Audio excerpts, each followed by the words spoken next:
Oi, gente. Boa noite. Esperar só mais um pouquinho. Eu entrei uns minutinhos antes para dar tempo do pessoal entrar, né? E a gente começar. E a Patrícia também entrar.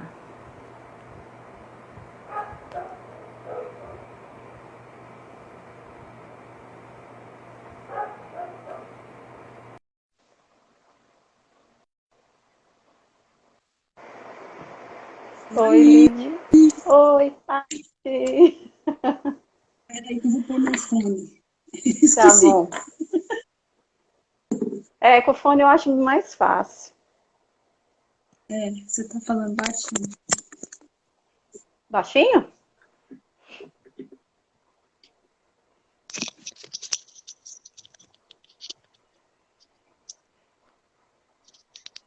Pronto. Boa noite para todo mundo que está entrando, né?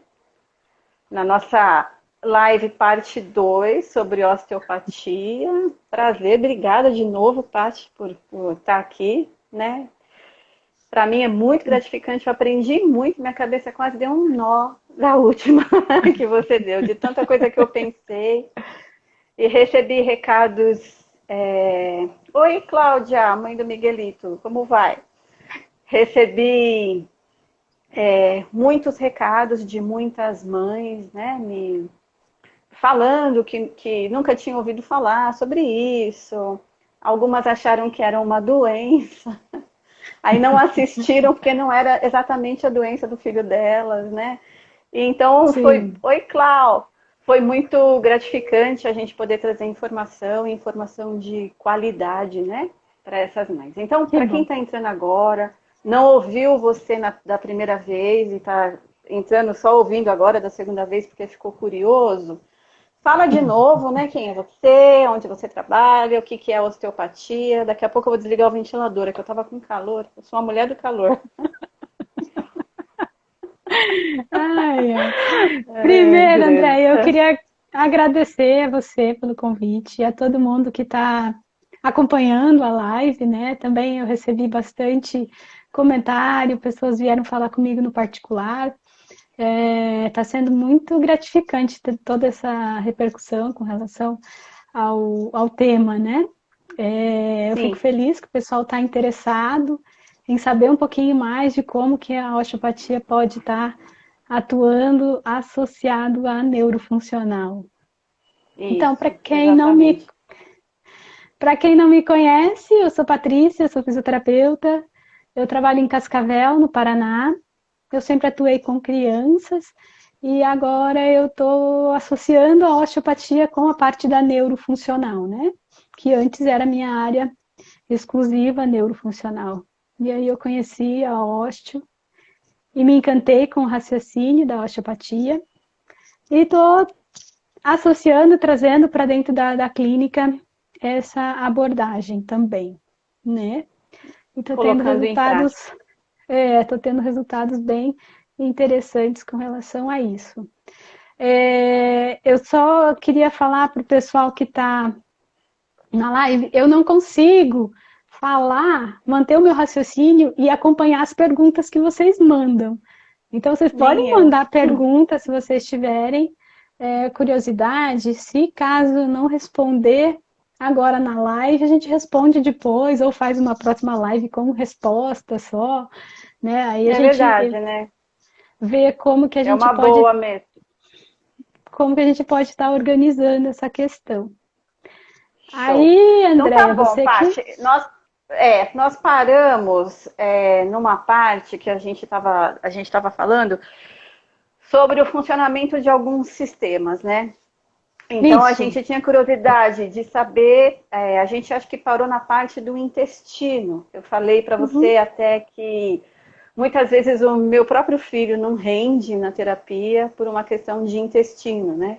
E é uma sim. reclamação que eu escuto de 99, sei lá, quase todas as mães que têm uma criança com dificuldade motora a partir do nível funcional 3 que a gente fala, elas relatam essa dificuldade que tem dos filhos evacuarem, né? E quanto é Uhum. sofrido para eles e quanto isso atrapalha na vida, no cotidiano aí da vida delas. Então, como que a osteopatia poderia ajudar? Como é que ela enxerga essa questão? Como é que é, assim, a sua visão? Como é que você trabalha? Mais uma pergunta. Você teve casos de comprovadas assim na sua prática clínica de criança que melhorou? Eu lembro que você falou que o legal, o que você gostava do resultado é que quando você manipulava a criança, mexia com a criança e ela soltava um pum, né? Ainda brinquei Isso. com uma terapeuta do meu filho que estava aqui, ela fala, só comigo, Paulo. Mas, de repente, tem coisa boa aí, né? Com a Paula também, que está assistindo, é a mesma coisa. Então, gostaria que você voltasse nessa partinha que a gente falou, e aí depois eu tenho mais algumas aqui para te falar, pode perguntar. Tá. Então, Andréia, para a gente conseguir desenrolar e fazer com que esse raciocínio da osteopatia comece a ficar mais fácil para o pessoal entender, eu gostaria de falar um pouquinho mais sobre essa questão do desenvolvimento neuropsicomotor, tá? Tá. Porque se você, a gente como terapeuta, e até os pais, às vezes, associam muito a terapia à questão motora, né? Só que Sim. a gente acaba deixando de lado toda essa parte do desenvolvimento neuropsicomotor. E eu fiquei pensando com relação a essa nomenclatura, né? A definição dessas palavrinhas, né? Do desenvolvimento neuropsicomotor. E fiquei pensando, eu fiquei pensando com relação a todo o desenvolvimento da criança e desenvolvimento do sistema nervoso e esse nome. E aí eu cheguei numa conclusão que, assim, eu achei fantástica. Porque o desenvolvimento neuropsicomotor, por que chama desenvolvimento neuropsicomotor e não motor neuropsíquico ou psíquico neuromotor? Porque existe uma hierarquia aí dentro do desenvolvimento do sistema nervoso, né? O sistema nervoso, ele primeiro começa com o sistema nervoso autônomo, que aí eu defino que é correlacionado com o neuro, da palavra desenvolvimento neuropsicomotor. Então, eu associo o neuro ao sistema nervoso autônomo, tá? Que aí ele se subdivide em simpático, parasimpático e mais atualmente entérico também. Mas vamos falar só do simpático e do parasimpático. Simpático, parasimpático. Isso. O psíquico... Pois né? Para a gente entender que não é só uma parte motora, que tudo tem um porquê de acontecer. A parte psíquica com o sistema límbico, que está relacionado com as emoções, né? Mais especificamente, assim. E o motor com o sistema somático, que daí a gente correlaciona com o sistema esquelético, o músculo esquelético. Então, a hora que a gente pensa na criança atípica, o que acontece? A criança atípica, na hora que ela nasce, ela sofre muitos traumas, né? A gente chama de trauma porque são coisas diferentes do que acontece dentro do desenvolvimento da criança típica. Ela, na maioria das vezes, ela vai para um ambiente hostil, que é a UTI, lá é muito claro, né? Tem muita luz, tem muito som, tem muito toque, tem vários estímulos nociceptivos, que são doloridos. Então, a criança, esse sistema nervoso... Químicos também, né? Muito remédio. Químicos também, muito... Muita medicação, Isso, e isso influencia tudo no desenvolvimento das experiências que essa criança está recebendo, né? E esse sistema nervoso autônomo, o sistema simpático é aquele que a gente correlaciona com o agir, né? É ele que vai estar movendo a gente para a ação, é ele que vai nos direcionar para fazer qualquer coisa, principalmente o movimento. E o parasimpático é a restauração. Só que o simpático é também aquele relacionado à luta e à fuga, né? A ambientes estressantes. Eu estou numa situação estressante, é o simpático que vai atuar.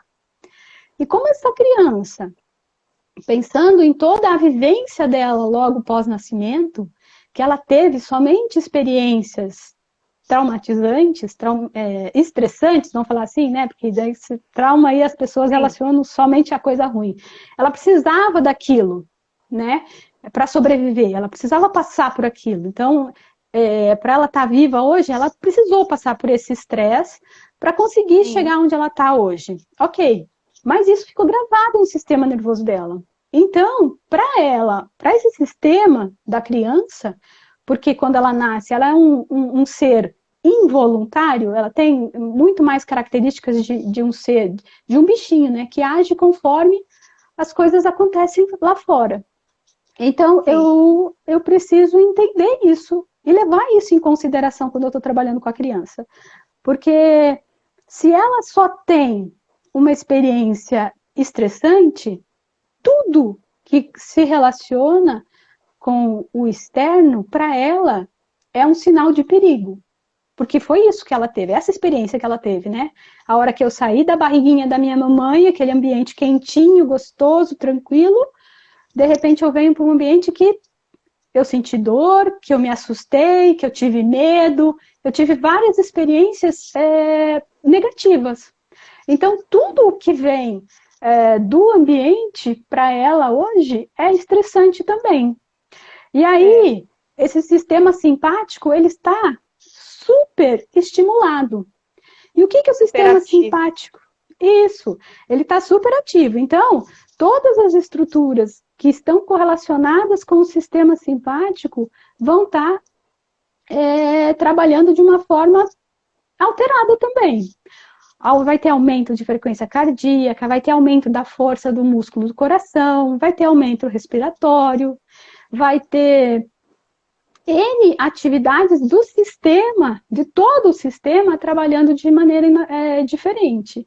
Por exemplo, o alerta é muito alterado também. Sim, a criança o alerta, ele está sempre atento, né? O que está acontecendo. A visão, ele não relaxa. A visão está preparada para o longe e não para o perto.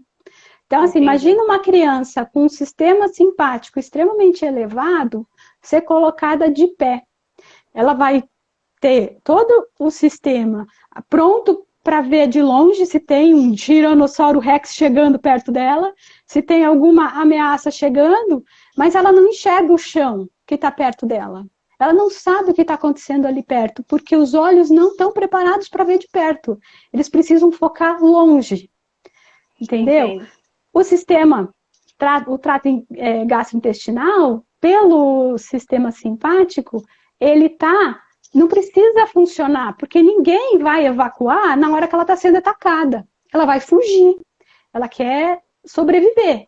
Então, o sistema gastrointestinal não vai estar recebendo suprimento, sangue. O sangue está indo para onde? Para a periferia, para os músculos, para o coração, para eles trabalharem, porque eu preciso fugir.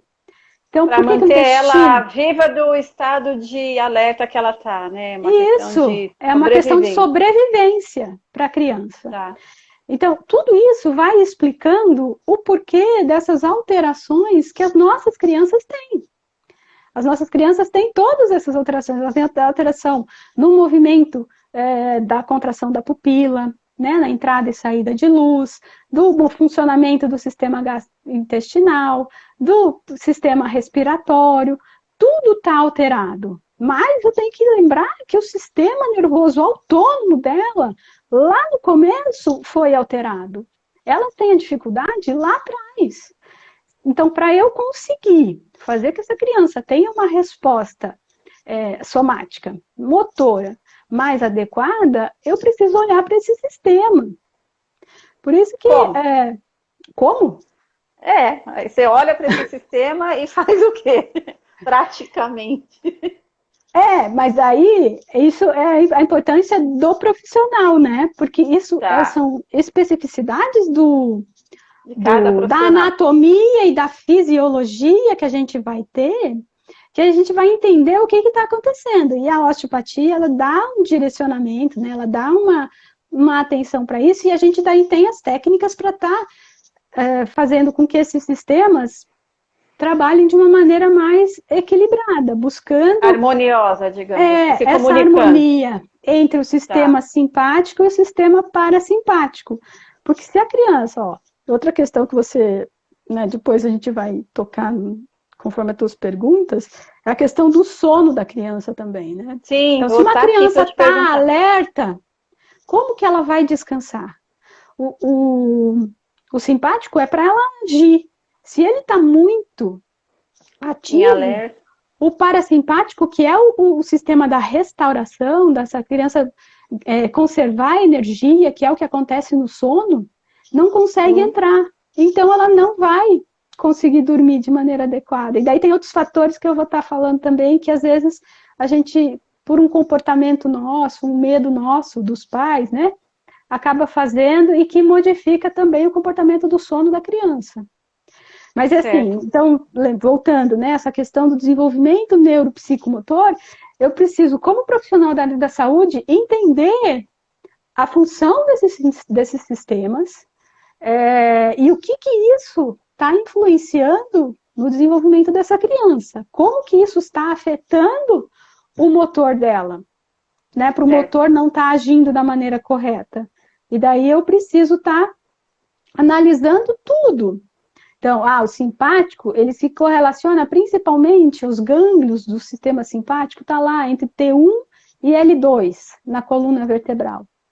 E o parasimpático... Para as mães, isso daí significa o quê?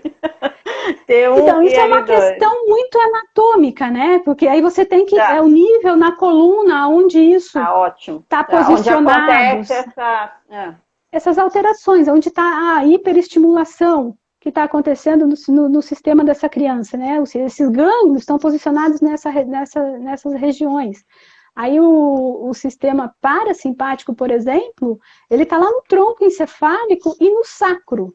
Então, a terapia crânio-sacral, que algumas pessoas também conhecem, aí já tem uma atuação muito mais parasimpática, que a gente consegue estar dando uma atenção especial para esse sistema, né?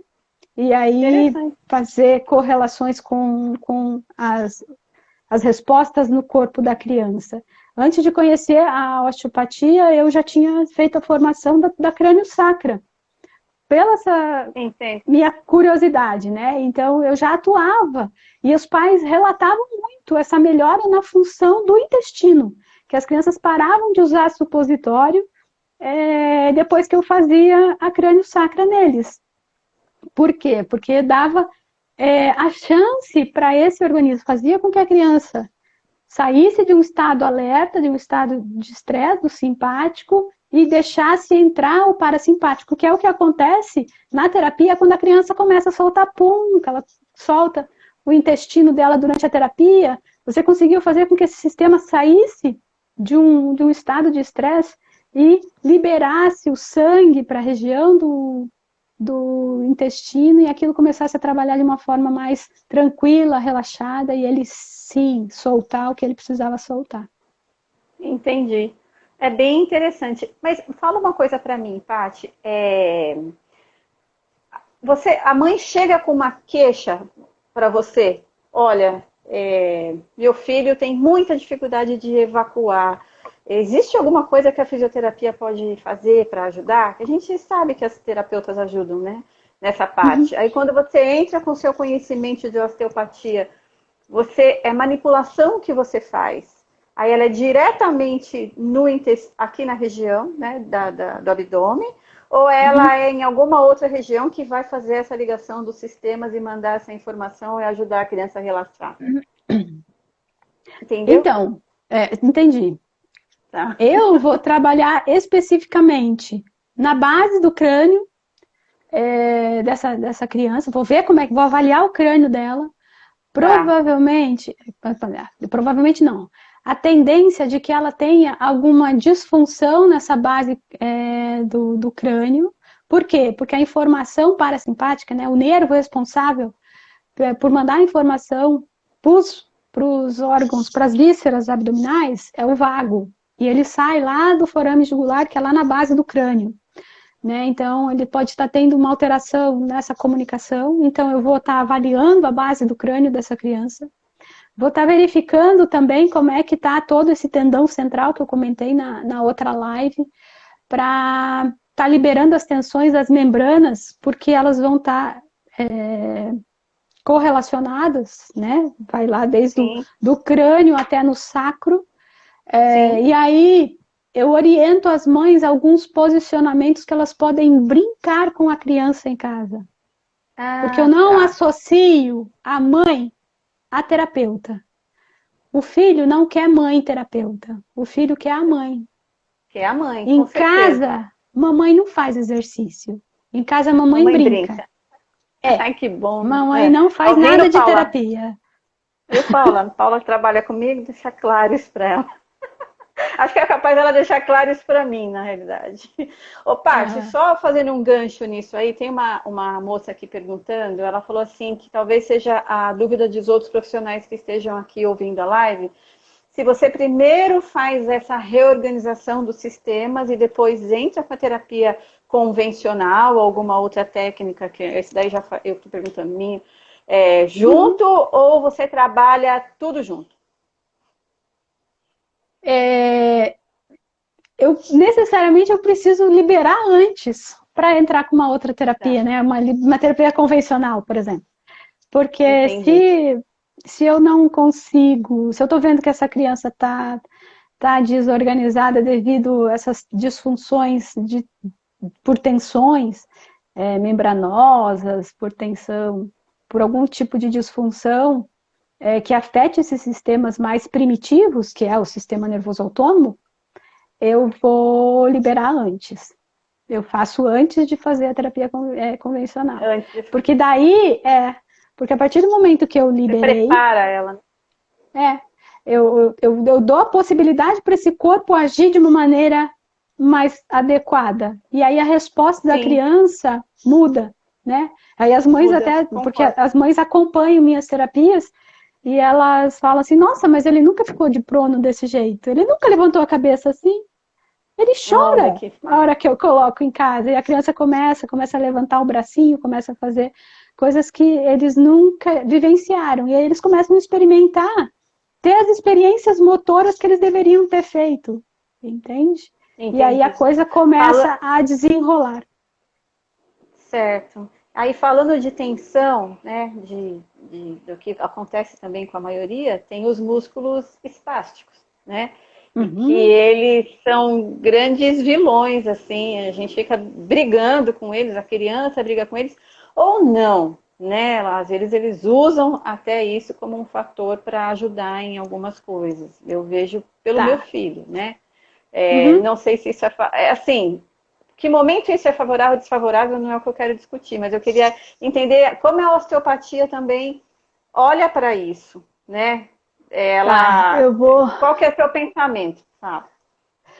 Primeiro, né, assim, eu vou daí desvincular um pouquinho a questão da osteo, porque a osteo não trabalha muito com a neuro, então eles não têm esse pensamento, essa vivência com pacientes com alteração neurológica. Mas assim, primeiro... A sua experiência, então. Eu vou falar a experiência da profissional Patrícia. Isso. A primeira pergunta que a gente tem que fazer, ou se, né, eu como profissional tenho que fazer, o que é essa espasticidade? Primeiro, a espasticidade de verdade, ela precisa necessariamente apresentar 3 sinais, que é a hiperreflexia, o clonus e a hipertonia. Dos meus pacientes, até hoje, são 16 anos atuando, eu só vi um com as 3 características de espasticidade. Tá? E aí você classifica como espástico mesmo. Ou aí quem não tem essas 3 características, você... Não é uma espasticidade. Tá. O que é? Aí é a pergunta, né? Até a pergunta de $1 milhão. Adorei. Aí eu vou voltar para o sistema nervoso autônomo, mais especificamente o simpático.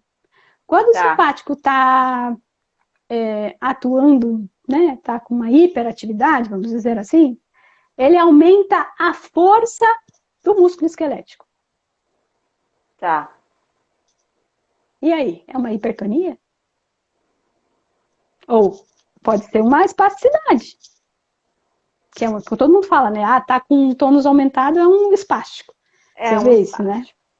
Tem muita espasticidade. Então, esse aumento de tônus que acontece, aumento da força muscular que o simpático pode estar gerando na criança, não é esse aumento de força, né? Que a criança não consegue relaxar. Não Sim, é pelo ela tá em simpático? alerta. Não pode ser pelo simpático? Não Pode. sei. Pode. Né? Se for pensar fisiologicamente o que está acontecendo, porque hoje, cientificamente, ninguém diz o que é a tal da espasticidade. Ninguém tem um consenso ainda explicando, a espasticidade é assim, acontece assim, e tal. O paciente fica assim, assim, assado. Né? Só Existe os ele testes tem que que eles ter. fazem de velocidade e que aí classificam o músculo espástico ou não, aquela coisa toda, não tem? Tá, Que a gente tem. aprende lá no Boba. Sim, sim. É, mas aí isso vai gerando um monte de questões, e não necessariamente que o paciente tem aqueles 3 fatores da espasticidade realmente.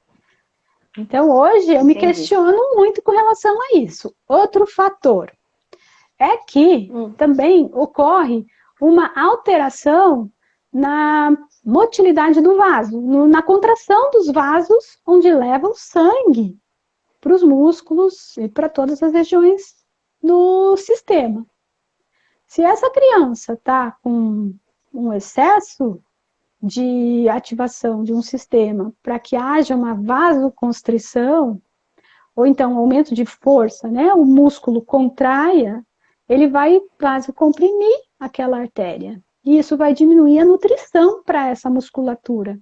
E a partir Com do momento que certeza. eu diminuo a nutrição do músculo, o músculo tende a ficar duro. O que acontece quando a gente morre? A gente fica duro, o É, músculo fica duro, né? Então, se eu não tenho a nutrição chegando para o meu músculo, como que eu vou querer que ele contraia e relaxe da maneira que ele deveria? Não vai acontecer. Então, entendi. eu tenho que analisar toda essa questão vascular também do meu paciente e ver como é que isso está acontecendo. Se ele realmente está recebendo essa nutrição que ele deveria, né? E na maioria das vezes isso não está acontecendo. Entendi. E aí, você, na sua experiência trabalhando com essa parte, você conseguiu observar que as crianças, não é deixaram, não sei se eu uso essa palavra, mas melhoraram esse tônus, ficaram mais relaxadas, conseguiram então executar melhor as atividades motoras, te Eu atrapalhou tô, menos essa espasticidade? Andréia, está tendo muita mudança na mobilidade das crianças, sim. E na capacidade deles de relaxar e fazer os movimentos. Mas, assim, como é uma coisa que eu estou começando a observar e que eu estou começando a fazer, eu não tenho como te provar e falar Dados, assim, é isso, entendeu? E está sendo entendi. leviana em passar uma informação dessa. Mas, sim, as crianças estão mudando muito a questão da ativação e da função delas com o trabalho que eu estou associando da osteo e aí trabalhando nesses sistemas. Tanto sistema nervoso autônomo como sistema arterial Entendi. e todas as suas vertentes aí. Correlações. Aham. É. Tem uma mãe perguntando aqui, que eu acho que talvez a maioria também tenha ficado curioso. Gente, olha eu que não enxergo. Como faz para o paciente receber essa nutrição? Como é que você entende? Acho que talvez com uma dúvida dessa nutrição. Como que faz para receber? Para o sangue Você falou chegar? que. Isso. Você falou que ele está tenso, né? E Uhum. aí tem uma vasoconstrição e não acaba indo o elemento para nutrir esse músculo.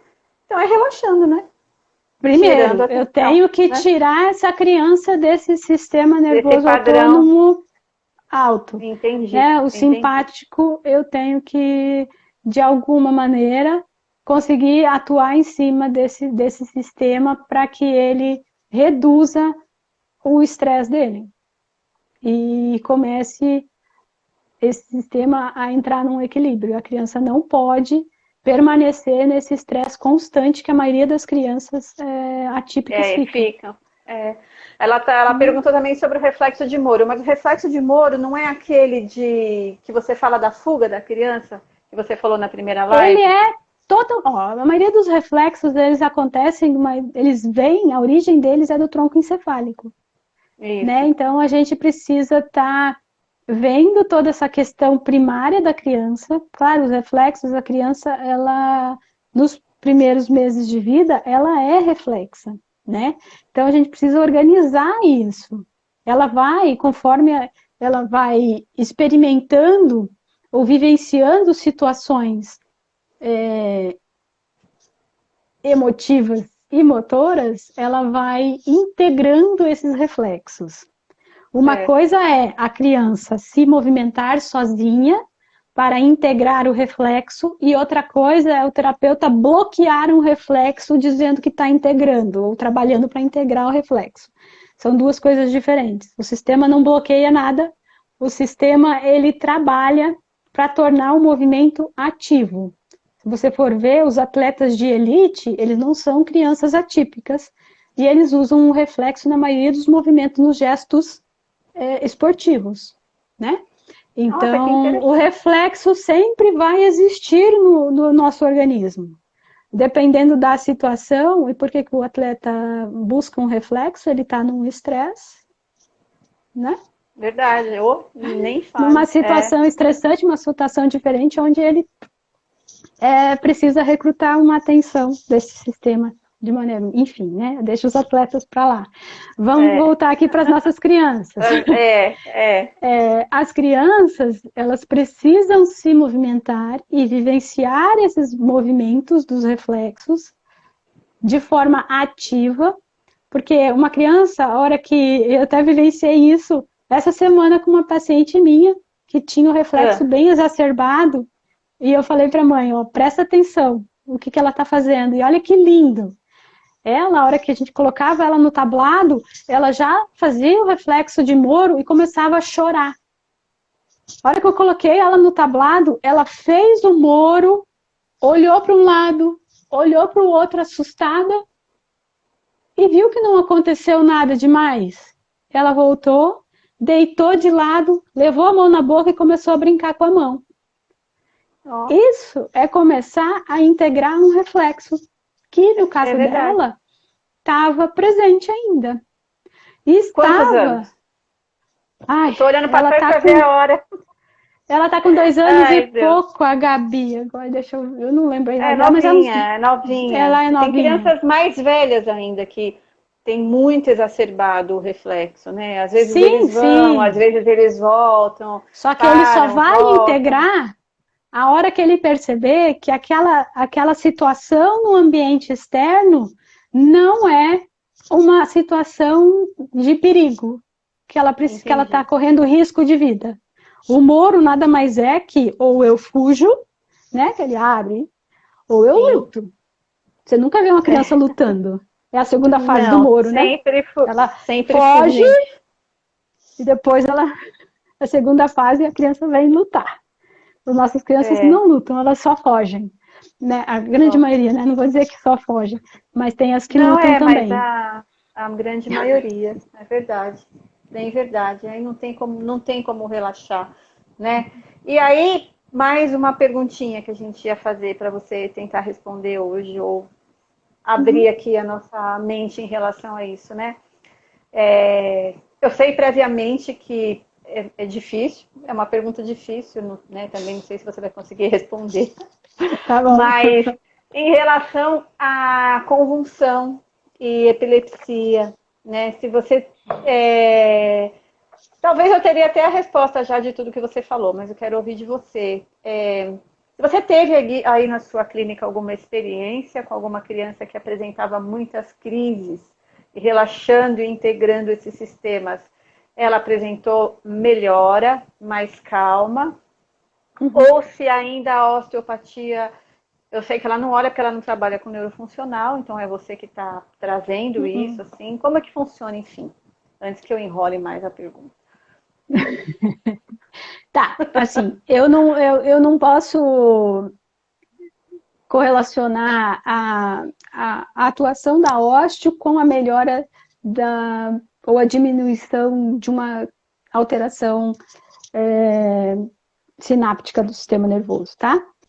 Porque primeiro, a osteo, ela não olha a doença, né? A osteopatia, ela sempre vai procurar a saúde desse paciente. Ótimo. E o que a gente precisa fazer para buscar essa saúde do paciente, né? Esse restabelecimento da saúde desse paciente. Com relação ao sistema nervoso, aí eu tenho que pensar em tudo que está acontecendo com esse sistema nervoso, né? Porque eu vou olhar, não vou olhar especificamente para a convulsão daí, né? Porque aí eu estou olhando para o sintoma. Eu estou olhando para a doença, entre aspas. E não é por aí. Então, eu não vou associar a doença, tá? A alteração, ao sintoma que a criança está apresentando, que no caso é a crise convulsiva. Eu vou estar pensando em como é que está essa questão de chegando essa nutrição para esse sistema nervoso. Então, como que o sangue está chegando nesse sistema e como que esse sistema nervoso está drenando as coisas de lá de dentro. Entendi. Tá? E tudo isso acontece também, a entrada e a saída pelo crânio, né? Pela base do crânio. Por orifícios pequenininhos, no caso da criança, por buraquinhos. E aí eu tenho que ver, analisar como é que está sendo feito tudo isso. Né? Se está acontecendo se tem alguma disfunção que possa estar bloqueando ou alterando a passagem de sangue para a cabeça e a saída dos fluidos de dentro dessa cabeça. Pensando dessa maneira que a osteo vai trabalhar, mas não correlacionando com o sintoma, que no caso aí seria a convulsão.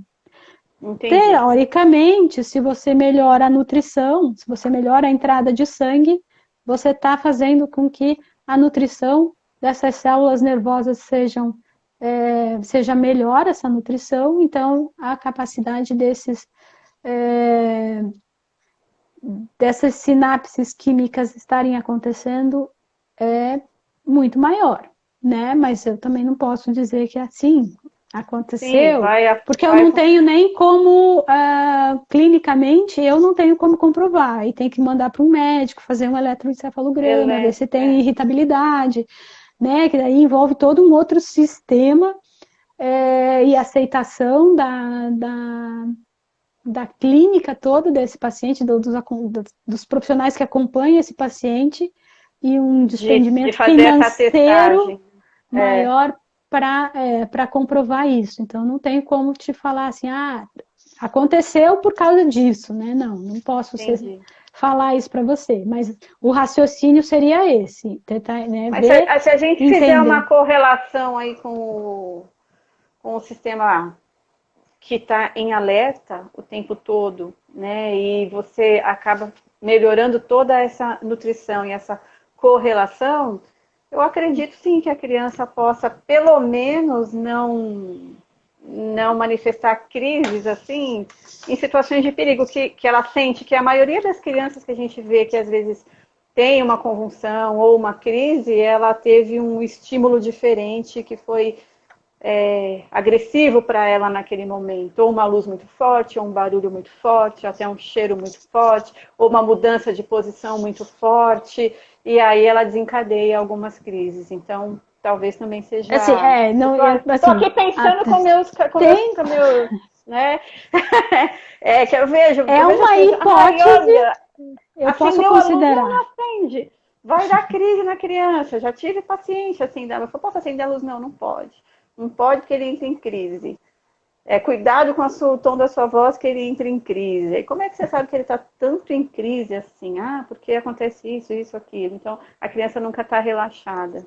Então, pois aí se eu consigo diminuir, né? Fazer com que Por que a criança, quando está entrando muita luz no globo ocular dessa criança, está gerando essa irritabilidade lá dentro do sistema nervoso e causando a convulsão?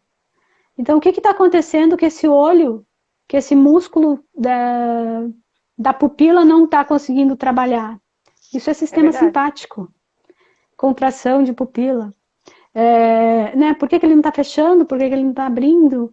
Eu tenho que entender o que está acontecendo. Então, vamos ver e tentar fazer com que esse sistema trabalhe de uma maneira mais eficiente para ver se a gente consegue amenizar essas crises, né? Mas assim, é uma hipótese, eu não posso confirmar e afirmar para você que isso vai acontecer, tá? Eu tenho que pensar em como que esse sistema está respondendo a tudo isso que está acontecendo com ele, que o ambiente está oferecendo para ele, e aí sim eu consegui formular um raciocínio clínico daquele paciente específico para daí eu fazer a minha terapia, né? E aí esperar as respostas do corpo dele. Do corpo dele que vai responder. Legal. É o próprio corpo que se entende dentro de... Olha para o próprio umbigo, né? Como você disse na primeira live, né? Acaba se desenrolando, olhando para... Se reconhecendo, né? Seria isso. essa a parte mais legal. Show, obrigada. Tem uma mãe aqui falando, para a gente falar um pouco mais sobre o sono. Você falou do início, né? Quer falar mais um pouquinho, completar? Eu quero até, assim, porque a grande maioria dos pais dos meus pacientes, não sei se tem algum aí, mas pode até se manifestar, todos. porque no outro tinha. Praticamente o que acontece, assim, né? Quando eu pergunto como é que é o sono, eles falam, nossa, terrível, não dorme, não sei o quê. Só que daí quando você pergunta pro pai... Deus, gente, não fala isso. Só que aí você pergunta pro pai... A melatonina já está no 10 mg e a criança não dorme. Pois é, mas aí você pergunta pro pai e fala, pai, como que a criança ela dorme? Ela dorme num quarto escuro? Não, eu deixo uma luz acesa. Tenho medo, tenho que ver se ele está respirando. Eu deixo só uma tomadinha lá com uma claridade para eu cuidar dele, para ver se ele está dormindo direitinho, o que está acontecendo. Eu fico com medo de deixar ele no escuro, que ele vai sentir medo. Só não é meu caso. O hormônio... o primeiro pico que a gente tem de melatonina, né, o sistema nervoso, ele tem uma glândula chamada glândula pineal, que ela é a reguladora do nosso sono. E ela faz a liberação da melatonina, que é o hormônio do sono. E o primeiro, como que acontece isso? O cérebro, a hora que dá, assim, entre 20, né, 8 horas e 9 horas da noite, é o primeiro pico de melatonina. E hoje em dia não, né? Porque... Deu uma cortadinha, Paty. Cortou para mim, não sei se cortou para eles. Você falou entre 8 e 9 horas é o primeiro... É o primeiro pico de melanina. Pico de liberação. Melatonina, tá. Melanina. Melatonina, tá certo. Melanina isso. Melatonina. Ocorre o primeiro pico de melatonina, de liberação de melatonina, que é o hormônio regulador do sono. Tá? Só que, hoje em dia, a casa não está no escuro, né? Isso era lá, quando a gente morava no meio da selva, aí acabava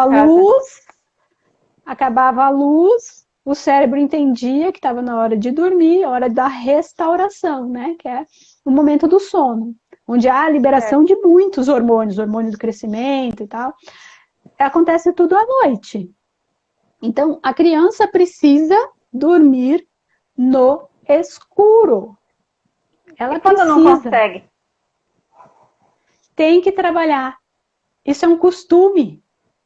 Entendi. Os pais o meu filho a criança. Não tem esse problema, não. Ele dorme no escuro. Aliás, às vezes eu vou mexer no celular perto dele, ele se irrita e fala, quer que a mamãe apaga tudo? Ele quer, entendeu? Então, sim, mãe, é hora de dormir. O cérebro só entende que ele tem que desligar, que ele tem que se restaurar no escuro. Se a criança dorme no quarto do pai e da mãe, que tem televisão, e a televisão fica ligada, seu filho não vai dormir. Se tem o ar-condicionado com aquela luzinha verde, também não vai dormir. Celular, não pode. Tem que tirar tudo do quarto. É escuro. Para o cérebro conseguir apagar, eu preciso deixar o meu filho no escuro. Senão o cérebro não vai entender que é hora de desligar. É simples assim. Se ele tiver qualquer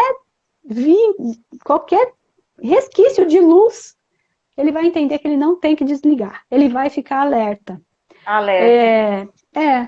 E aí, assim, a criança eu preciso ficar com ela no quarto. Aí a gente vai experimentando situações e coisas para fazer com que essa criança consiga dormir sem a presença do pai. Ah, não, eu tenho que ficar com a mão em cima dele, eu tenho que posicionar ele tudo direitinho para ele conseguir dormir. A gente vai, você e o teu terapeuta vão sentar e vão conversar estratégias para fazer com que essa criança consiga relaxar, ou posturas que ela relaxe para dormir.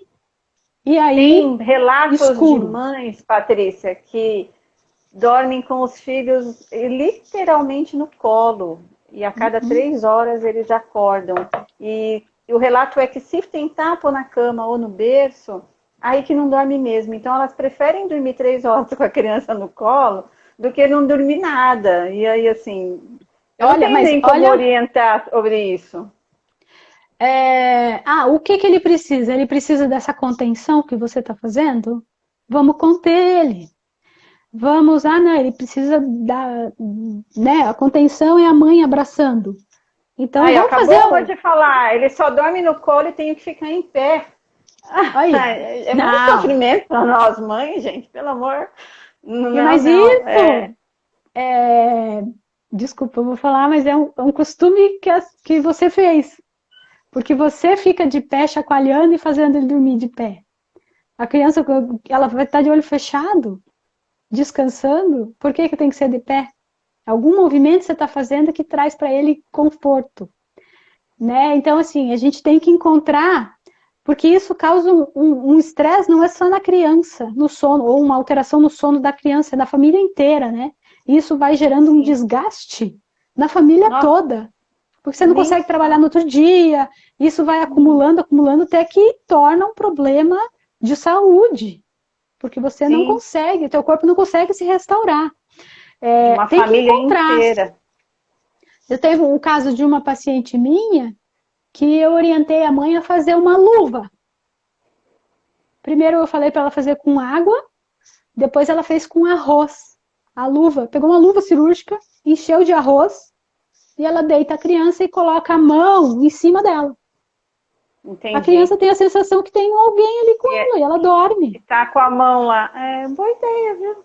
Uma ótima ideia. Ele precisa do abraço. Faz um abraço de almofada. Tem até para vender uns bração, assim, né? Com uma mãozinha. Tem aqueles cobertor ponderado também, né? Mas que assim, eu falo... mais pesadinhos, às vezes, que as crianças também se acalmam. Eu procuro para os pais dos meus pacientes não ficar dando coisas que eles precisem gastar muito dinheiro. O que você tem em casa, pega isso e faz assim, né? Enrola a toalha, prende, põe algum peso, costura, faz... Porque, assim, é oneroso o tratamento dessas crianças. Tudo, né, é oneroso. Então, assim, se a gente ficar pedindo para os pais comprar, e a gente nem sabe como que a criança vai responder, né? São tentativas para dar esse conforto para a criança e ela conseguir dormir bem, e para os pais também. Porque o papai e a mamãe têm que ter a vida deles. Eles têm que ter o momento deles dois sozinhos no quarto, eles precisam conversar, eles precisam namorar, eles precisam fazer tudo o que eles faziam antes. Isso é uma vida saudável de casal e que precisa ter. E a criança precisa entender que a mamãe não é só dela, o papai não é só dela, todo mundo ali é de todo mundo. E cada um vai ter a sua atenção como precisa. A gente que isso é. A gente que é mãe, a gente tem uma neurose, ainda mais de criança típica, né? A gente fica meio neurótica, sabe? Então a gente tem medo. Por exemplo, o Paulo, ele não consegue se levantar sozinho. Sim. E aí, a minha neurose é, se esse menino engasgar e eu não escutar, né? Mãe, você vai escutar. Se ele tossir, qualquer barulho que ele fizer, o teu sistema vai ouvir. Vai me acordar. Eu preciso ouvir essa parte. Agora, e a criança que tem epilepsia, que tem crise... e que às vezes é silenciosa, diz que é silenciosa, será que é silenciosa também? Não sei, porque o Paulo nunca teve. Eu não tenho a experiência de convulsão ou de epilepsia, ele não toma nenhuma medicação, graças a Deus, ele nunca teve. Então, assim, esse medo que a gente tem de deixar a criança no escuro, né, de sair de perto... Aí, será que a gente piora essa situação, então, com tantos estímulos no quarto para ele dormir, né? Pode ser isso. Provavelmente. É. Por quê? Porque o sistema nervoso não está conseguindo Relaxar. entrar no modo stand-by dele, né? Ele Modo precisa. stand-by. O sistema precisa desligar. Ele precisa parar.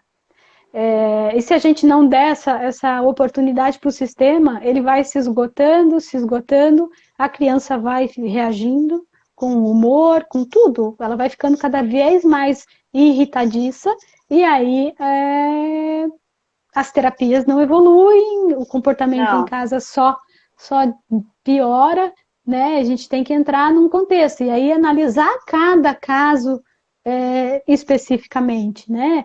Vamos conversar, vamos analisar. A mãe, às vezes, filma a criança dormindo para a gente ver, né? Tá. Tem que analisar cada caso.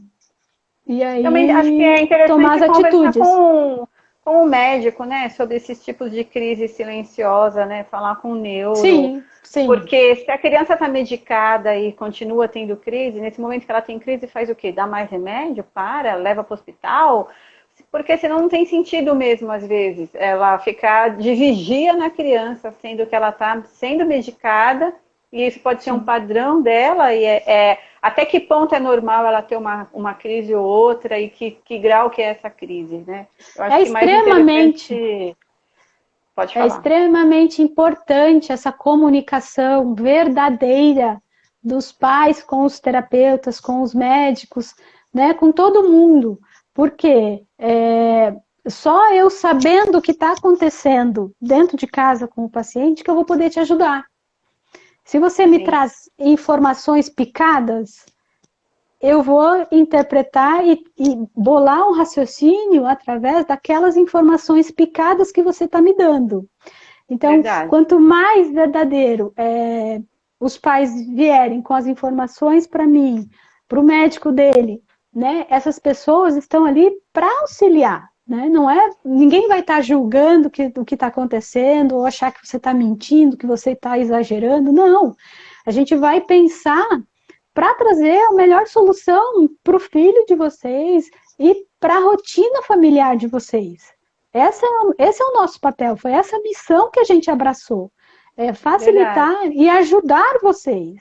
Ninguém está aqui para julgar o que está sendo feito, né? A gente quer o melhor para os filhos de vocês. A troca de experiência é muito rica. E é bom falar, porque às vezes a gente pensa que é só a gente que é doida, né?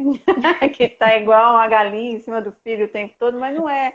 Eu entendo que a maioria das mães passa, imagina.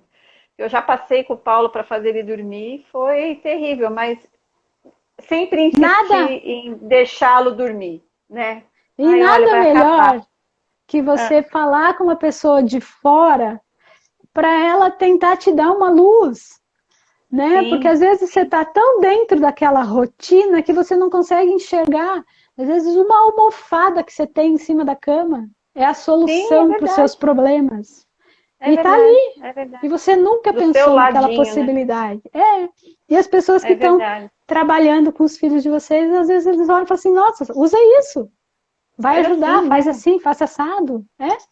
E terapeuta é tudo criativo, né? TO, físio, fono, elas têm uma criatividade, assim, enorme. Elas conseguem tirar pelo de ovo, né? Porque é tanta coisa que a gente consegue fazer que nem a gente acredita. São muitas histórias, né, Patrícia? E aí a gente tem muita experiência, a gente ouve muita, muita história. Agora, me fala uma coisa, só porque para a gente finalizar vai acabar já já. Ai, meu Deus! Quando você fez aí a formação em osteopatia, tinha mais terapeuta que trabalha com neuro junto com você? Não. Agora tem outras pessoas. Como é que vai expandir isso para as outras? Você está aí no Paraná, né? Vamos ter que marcar quantas semanas de antecedência. Foi muito legal, assim, essa vivência, né, com o pessoal da osteopatia, porque hoje eles estão associando e trazendo muito as questões da neurociência para dentro da osteo, né? Então, se tem profissionais da neurofuncional fazendo, eles começam a ter uma visão diferente também e as possibilidades que podem acontecer, né? E durante as aulas aí a gente conversava, claro, como eles não têm experiência muito, né, nessa área, as respostas para mim eram vagas ou então não funciona, Patrícia, né? Não sei o que você está fazendo aqui. Mas Ai, eu sou dureza. teimosa, eu sou filha de alemão, né? Então, Aham. descendência alemão, teimoso, né? Então, falei, não, eu vou ficar e vou fazer. Aí agora já tem outros profissionais fazendo, que são da neuro. E isso é uma questão, assim, de a gente conseguir fazer com que os profissionais abram, né? Saiam daquela caixinha, abram a visão, tirem as lentes só da neuro, só do Bobat, do Cuevas, dos switches da vida, e Sim, vejam o paciente como ele é realmente, né? O ser humano neuropsicomotor, né? Porque a criança, ela entendi. é neuropsicomotor. Se você focar só no motor, a coisa não vai andar, e aí os nossos pacientes vão ser aquilo que a gente sempre escuta na graduação. E o que eu nunca acreditei, então vamos atrás de coisas que podem ajudar. Então a osteo está aí, né? Quem quer vai E os correr atrás. profissionais que são formados, né, na osteopatia, os fisioterapeutas, eles aceitam atender os pacientes neuropatas ou existe uma negativa? Porque eu tive uma experiência muito boa, uma fisio que ela não tem Uhum. a experiência, ela é osteopata, não tem experiência em neuro, mas ela atendeu o Paulo e o Paulo teve umas respostas excelentes com ela, principalmente em relação ao intestino dele. Mas quando ela Tá. começou a fazer a manipulação no crânio, ele rejeitou um pouco, chorou demais, assim. Ele não podia nem ver ela depois lá na recepção. E aí eu pedi para dar um tempo, mas eu vou retomar, porque ela está sendo de muito boa vontade dela e é a única que eu conheço aqui Sim. que aceitou o desafio com ele, né? Então, É, vale mas a pena assim, as mães isso. procurarem ou não? Ou vai de profissional para profissional? Qual é a sua Olha, vai opinião? depender muito de cada profissional, se ele vai atender ou não, né? Porque aí tem toda uma questão de experiência, de a pessoa se sentir capaz de estar trazendo benefício para aquele paciente, né? Trabalhar com criança é diferente de trabalhar com adulto, então, se fosse para procurar, eu já procuraria um osteopata que trabalha com criança e não um osteopata geral, porque Entendi, geral. são anatomias diferentes, são conceitos diferentes, né, que precisam Certo, ser levados em consideração, mas isso vai depender muito do profissional com quem as mães vão conversar, né? Não é que aquela entendi. pessoa não queira atender ou ache que a osteopatia não funciona, às vezes ela não sabe o que fazer, né?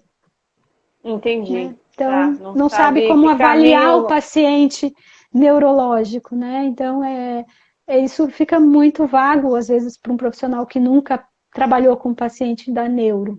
Então, Entendi. depende muito. É sempre um mistério, né, a neuro? A gente tem, acho que vai estudar a vida inteira, né? É. A Augusta está perguntando da liberação miofascial, para você falar um pouco. Você tem 2 minutos para falar, que vai Eu não. cair, e Tá. eu não sei se vai gravar, se cair. Tem, Até hoje eu não sei. se cair, não grava. Então nós vamos ter que Mas dar um beijo assim, e falar tchau. esse. Hã? Vamos ter que mandar um beijo e falar tchau, porque eu Tá. entrei 2 minutos mais cedo e aqui. Eu vou falar para Augusta, eu posso te responder, mas assim, eu não tenho muita experiência específica com a técnica da liberação miofascial, mas a gente vai pensar. Falta 28 segundos. Ai, Augusta, eu eu te mando passo o contato resposta. da Paty, ela manda a resposta. Ó, beijo para todo mundo, Paty. A gente vai dar três. Obrigadão. Tchau. Tchau.